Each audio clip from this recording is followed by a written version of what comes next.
Dear students, class 10th, Assalamu alaikum. Today, let us commence another poem, Last Lesson of the Afternoon. ये from your textbook. ये lesson जो है ये डेच Lawrence, इसमें जो इसका थीम जो है इसमें last lesson of afternoon expresses a mood of bitter desperation at the thanklessness of a teacher's work. The speaker of the poem, who happens to be a teacher, compares students with hounds who hate to chase knowledge. इसमें जो उस्ताद अपने बच्चों को compare करता है with horns, जो they hate to chase knowledge, उनको नफ़रत होती है इल्म हासिल करने से. The teacher has failed to inspire them, उस्ताद नाकामयाब हुआ उनको इंस्पायर करने में, उनको उजागर करने में, उनको जो अंदर की वो ही thinks that his teaching and the people learning are both purposeless. तो उस्ताद सोचता है कि उसका जो पढ़ाना सिखाना और बच्चों का वो सीखना है ये बेमकसद है. And he can no longer hold them and urge them any more. अब वो तैयार नहीं होता उनको पढ़ाने के लिए, वो भी दिल शिकस्ता होता है. तो यही इस नज़म का मुख्तसर तारुफ, theme of this poem, last lesson of the afternoon. Let us start. When will bell ring and end this weariness? How long have they tugged the leash and strand apart? My pack of unruly hounds, I cannot start them again on a career of knowledge they hate to haunt. I can hold them and urge them no more. इसमें क्या है, a teacher is sitting in front of his students in the class. उस्ताद जो है वो अपने शागिर्दों के सामने बैठा हुआ है. ही इज़ फीलिंग वेरी, वो अपने आप को बहुत थकान महसूस कर रहा है. He is anxiously waiting for the bell to ring, वो इस घंटी का बजने का बेसब्री इंतज़ार कर रहा है. The teacher compares himself to a haunter and his students to the haunts. ये उस्ताद जो है वो शिकारी, वो तशबीह देता है अपने शागिर्दों को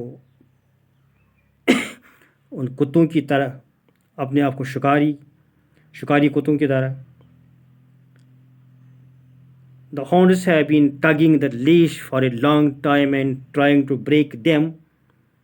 शिकारी कुत्ते का वक्त से अपनी पत्ती खींच रहे हैं और इन्हें तोड़कर आज़ाद होने की कोशिश कर रहे हैं.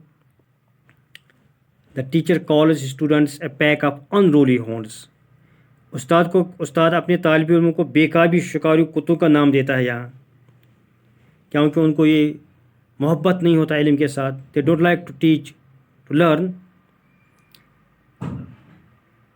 ही finds it impossible to set them on a Kari because they hate to hunt. The word Kari has here a double meaning.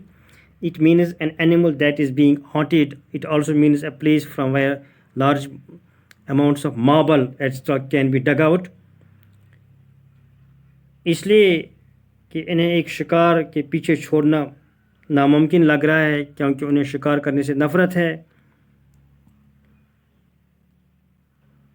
The teacher means to say that students hate to hunt in the career of knowledge in the same way, or same unruly hounds might refuse to hunt an animal. The teacher says that he can no longer force to cock them. उस्ताद का कहने का मुद्दा यह है कि उसके शागिर्द इल्म के ख़जाने को टटोलने से गुरेज करते हैं, जिस तरह से कुछ बेकाबू शिकारी कुत्ते अपने मालिक के किसी जानवर का शिकार करने से इनकार करते हैं. उस्ताद कहता है कि अब वो उन्हें ज़्यादा मजबूर करने और फुसलाने का काम नहीं कर सकता. शायद उस्ताद को यूँ लगता है कि बच्चे बिल्कुल तैयार नहीं हैं सीखने के लिए. अब उसको थकान महसूस हो रहा है, इसीलिए वो उस घंटी का इंतज़ार कर रहा है कि घंटी कब बजेगी, वो इस क्लास को खाली करेगा, वो यहाँ से निकलेगा. क्योंकि उसको ये लग रहा है कि बच्चों को पढ़ने के लिए तैयार नहीं है, उनको मोहब्बत नहीं है, they don't like to learn, they show no interest. No longer now can I endure the burden of the books that lie out on the desks, a full 3 score of several work that they have offered me. I am sick, and what on earth is the good of it all? What good to them or me I cannot see, so shall I take? The teacher sees books open out on the desks in front of him. He knows that the students have no interest in them. उसको लगता है कि किताबें जो फैली हुई है डेस्कों पर, बच्चों को पढ़ने की कोई दिलचस्पी नहीं है. So the sight of these books gives him an irritation. तो उसको उन किताबों को देखने गुस्सा आता है, उसका टेम्पर लूज होता है. He says that he can no longer bear them burdened. He also sees before him 60 homework notebooks. वो ये भी तालिब इल्म के अपने होमवर्क की बहुत वो देखता है, उनकी 60 कापियाँ 3 score. He has been given these to check and correct the students who have done their homework in a very dirty and untidy manner.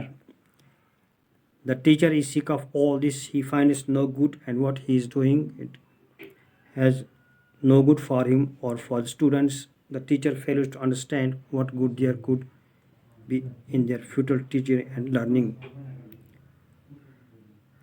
तो तालिबुन ने अपने होमवर्क बहुत गंदे और बदे ढंग से किया है. उस्ताद इन सब हालात से तंग आ चुका है. जो काम वो करे इसमें उसे कुछ भी अच्छा नहीं लगता है. इससे उसके तालिबुन को कोई भी फ़ायदा नहीं पहुंचता. उस्ताद की समझ. तो कल हम इंशाल्लाह एक बार फिर शुरू करेंगे अपना लेसन. तब तक के लिए खुदा हाफिज़. अस्सलाम वालेकुम.